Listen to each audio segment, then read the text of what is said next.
Subscribe કરી હોય એવા સબસ્ક્રાઇબ કરી દો અને બેલ આઇકન પ્રેસ ના કરી હોય એ આપણે બેલ આઇકન પ્રેસ કરી દો। તો હેલો મિત્રો, કેમ છો? સ્વાગત છે તમારું ફરી એક નવા વ્લોગ્સની અંદર। તો ગઈકાલે આપણે ગયા હતા ખેતરની અંદર પાણી વાળવા માટે, એ જ ખેતરની અંદર આજે આપણે પાછા જવાનું છે, કારણ કે ત્યાં થોડુંક રહી ગયું છે। તમને તો ખબર જ હશે, વ્લોગ્સ જોયું હશે તો રહી ગયું છે અને કાલે મશીન બંધ કરીને આપણે ઘરે આવતા રહ્યા હતા। તો અત્યારે સવાર મસ્ત ફ્રેશ થઈ ગયો છું અને હવે આપણે જઈશું ખેતરની અંદર પાણી વાળવા માટે। તો એ પહેલાં તો તમે ચેનલ પર નથી આવે સબસ્ક્રાઈબ કરી દો, સાથે બેલ આઇકન પ્રેસ કરી દો। તો ચલો નીકળીએ આપણે અહીંયા જલ્દી ખેતરની અંદર જવા માટે। તો ચલો મોસ્ટ જલ્દીથી આપણે નીકળવું પડશે, કારણ કે ટાઈમ નહીં બગાડવો અને કાલે રહી ગયું છે। અત્યારે વાગી રહ્યા છે 10। ખાવા પીવાનું મેં ભોજન મસ્ત કરી દીધું છે, કારણ કે ત્યાં આપણે જવા માટે ટાઈમ ના મળે એટલા માટે। તો ચલો જલ્દી જઈએ અને જોઈએ કે કેટલું બાકી છે। પણ મશીન ચાલુ કરવાનું છે, પણ કાકા છે એમને બોલાવશે। પહેલાં આપણે ટ્રાય કરીશું, ચાલુ થઈ જાય તો ખરું, બાકી ના થાય તો એક કાકાને બોલાવશે, ચાલુ કરી આપશે। તો ચલો, તો આ વખતે બાલ કટિંગ કરાવ્યા છે, પરંતુ બાલ મને બરાબર નહીં લાગતા, કારણ કે એક ભાઈ જોડે હું બાલ કટિંગ કરાવું છું તો એ ભાઈ મને 2 વખત તો સારા કાપ્યા હતા, આ વખતે બહુ એકદમ ખરાબ બાલ કાપી આપ્યા છે। મને તો સેજ બિલકુલ નહીં પસંદ। હવે તો ટાઈમ મળશે એટલે હું પાછો જઈશ અને નવા બાલ કપાવીશ। જો તમને પણ ના ગમતા હોય તો ફેલ બાલ કાપ્યા ગાઈસ, ફાઇનલી આવી ગયો છું ખેતરમાં। ચાલતો આવ્યો છું, આજે બાઇક નહીં મારી જોડે, પરંતુ કોઈ વાંધો નહીં, હું ચાલતો આવી ગયો છું। અહીંયા ડીઝલનો ડબલું પણ હું હાથમાં જ લાવી છું અને અહીંયા મશીન જોઈ શકો છો તમે ત્યાં। તો ચલો જલ્દીથી ચાલુ કરીએ, ટાઈમ નહીં બગાડવો, કારણ કે ટાઈમ બગાડશું તો પછી જ વ્લોગ શૂટ કરશું। થોડો ટાઈમ બગાડશે તો લેટ થશે, મોડું કાલની જેમ પાછું રહી ના જાય એટલા માટે। ચલો જલ્દીથી પતાવી દઈએ કામ, આપણે ચાલુ કરીએ પછી બતાવું તમને। ઘણા બધા સબસ્ક્રાઈબર એવા છે કે મને દિલથી સપોર્ટ કરે છે અને ઘણા બધા સબસ્ક્રાઈબર એવા છે કે મને સપોર્ટ કરવા નથી માગતા, પરંતુ જે સબસ્ક્રાઈબર મને સપોર્ટ કરવા માગે છે એમને હું એટલું કહીશ કે આગળ પણ મને ખૂબ સપોર્ટ કરો। અને જે લોકોએ મારી ચેનલને સબસ્ક્રાઈબ કરી છે એ લોકોને પણ એક રિક્વેસ્ટ કરીશ કે તમે સબસ્ક્રાઈબ કરી છે પણ સાથે જ બેલ આઇકન પ્રેસ ના કરી હોય તો એ પણ ચેક કરી લેજો, અને સાથે જ બેલ આઇકન નોટિફિકેશન પ્રેસ કરી લેવાની, કારણ કે મારી અપડેટ તમને હંમેશા મળતી રહે।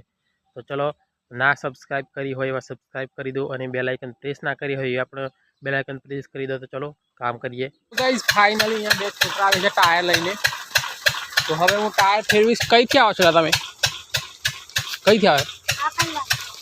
તું કઈથી આવે? ટાયર ફેર આપે છે મને થોડી વાર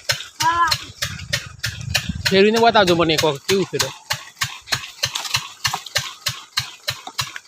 તું બતાવજો હવે।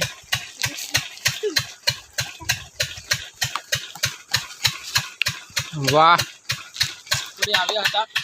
તો હવે હું પણ ટાયર ફેર્યું, કારણ કે હું નાનો હતો ત્યારે ટાયર જ ફેરવ્યો હતો, અત્યારે જો ટાયર ફેરી બતાવું તમને।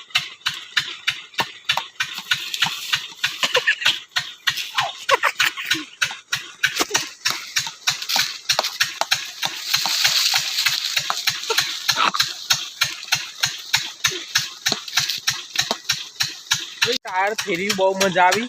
હું નાનો હતો ત્યારે આ છોકરાઓ ટાયર ફેરવ્યો તે ટાયર ફેરવતો હતો, બહુ મજા આવી ટાયર ફેરવીને, નાનપણની યાદ પણ આવી ગઈ।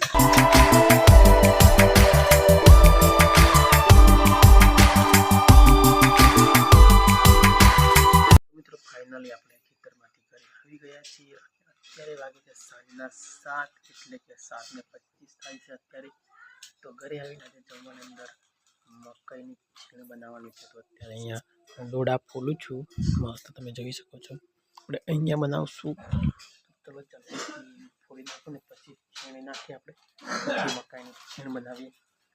ચલો આવી જાઓ ખાવા માટે, કમેન્ટ અંદર બતાવો તમે પણ કેવી લાગે છે મકાઈની ખીચડી। ચલો